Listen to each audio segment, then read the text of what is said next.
La gente del MST realizó un informe acerca del riachuelo, sobre la contaminación y sobre distintas temáticas que tienen que ver con el riachuelo, y han sacado resultados igualmente sorprendentes. Por eso, ¿quién mejor que Vilma Ripoll, dirigente del MST Argentina, para que nos cuente acerca de esta problemática? Vilma, Jorge Andrini te saluda, muchas gracias por atendernos. Ay, bueno, hola chicos, les escucho muy lejos, casi nada. ¿Ahí me escuchás un poco mejor? Sí, ahí un poco mejor. Si estuvieras un poquito más, mejor. Si no, está bien. Vilma, estábamos hablando sobre el nuevo récord de los argentinos, y es que estamos nuestro riachuelo está entre los 10 lugares más contaminados del mundo. Sé que el MST realizó un informe acerca de esto. ¿Qué nos podés contar vos sobre la situación real de nuestro riachuelo?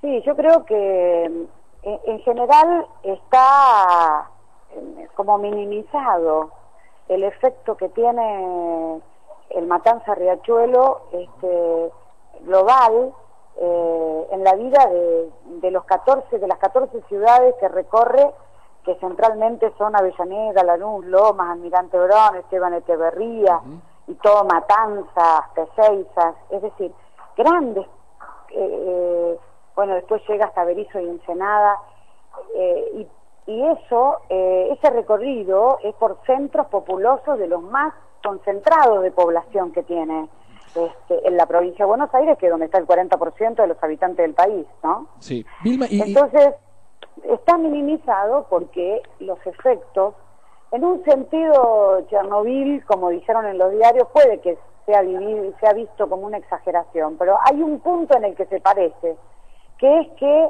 las consecuencias concretas de la contaminación del agua que se produce en el Matanza de Riachuelo, que hace que en algunos lugares la contaminación industrial provoque que el 80% de los pozos de agua estén contaminados, de la gente, de la que consume cotidianamente, produce intoxicaciones que dan la muerte o severas enfermedades a mediano plazo.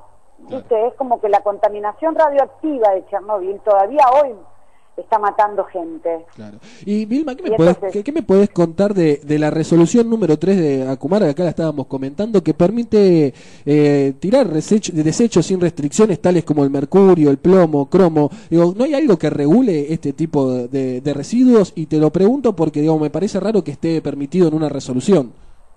No, por eso, como hacen siempre, ¿no? Llevan a organismos que se crean para un objetivo, en este caso porque la Corte incluso exigió que se avanzara en la limpieza de la cuenca del Matanza Riachuelo, entonces crean Acumar, que es el que tiene que provocar la limpieza de la cuenca del Matanza Riachuelo, ¿no?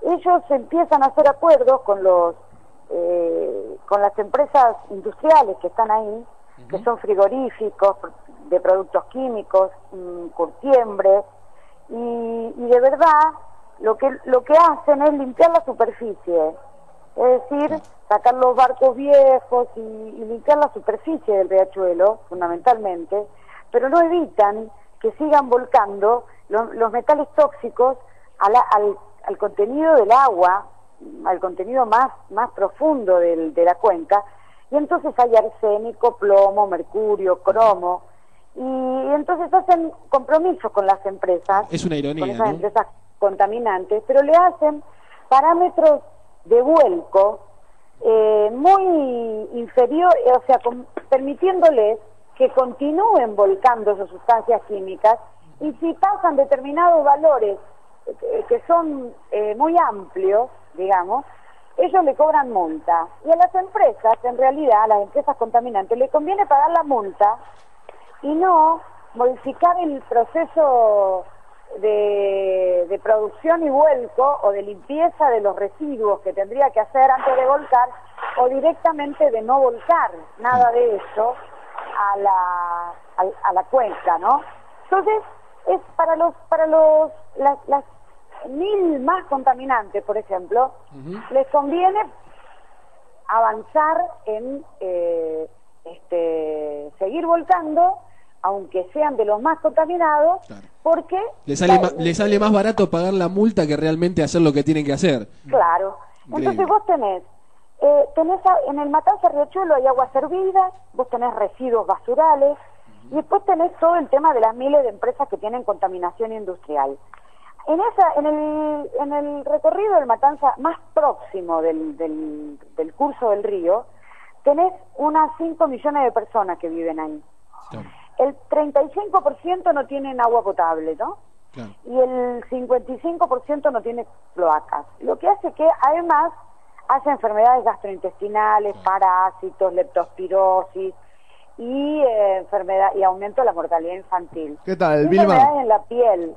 Vilma, sí, ¿qué tal? Ezequiel Vilas es mi nombre. Justamente hablando de esto de la gente que tiene enfermedades, ¿no? Salió un informe de la CUMAR la semana pasada que dijo que el 17% de los que viven, de los habitantes de la Villa 26, que vive justamente a la orilla de Riachuelo, tiene plomo en sangre, y el 37,5% de las embarazadas poseen anemia. Y estas 1.500 familias debían haber sido relocalizadas por el gobierno de la ciudad hace más de un año, también por orden de la Corte Suprema de Justicia. ¿Qué reflexión le merece este tema? No, y se relocalizaron, no, son 15.000 me parece, no 1.500, y se relocalizaron 400 familias. Okay.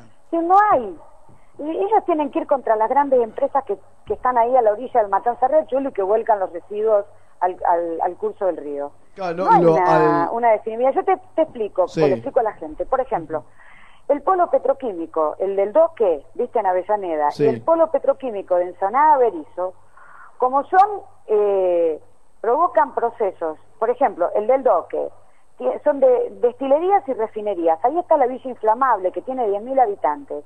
Ellos trabajan con el petróleo y con los productos químicos. Ellos provocan contaminación del agua, pero también contaminación ambiental. Y en el polo petroquímico de Ensenada y Berisso, que es donde procesan el crudo, porque el proceso del crudo provoca mayor valor agregado y entonces es una necesidad hacerlo, pero por donde está localizado, traen problemas respiratorios severos. Es una prueba de capacidad pulmonar entre los que están en Berisso y Ensenada, los pibes, ¿no? Y los que están en La Plata, Gonet y Citibel, que son las zonas céntricas. Sí. Y les dio altísima diferencia de capacidad pulmonar, porque la tienen absolutamente reducida por la contaminación ambiente. Claro, y entonces, ¿sí? ¿Qué solución se le puede dar a esta gente? Bueno, y además hay vuelco de basurales, Lanús, Montechingolo, Alsina, todos ellos, ¿no? Todos ellos tienen basurales, lograron limpiar una parte, pero volvió a localizarse, porque no hay una política activa de parar el vuelco de las sustancias tóxicas que después provocan la infección o la contaminación con plomo, que es terrible en los pibes y en las embarazadas, sino que además están todas estas otras. Pero esto hay que tomar medidas que tienen que ver con el medio ambiente. Ellos no lo consideran como un problema, y además el grueso de la gente que vive cerca de estos ríos, o del curso de este río, es gente pobre.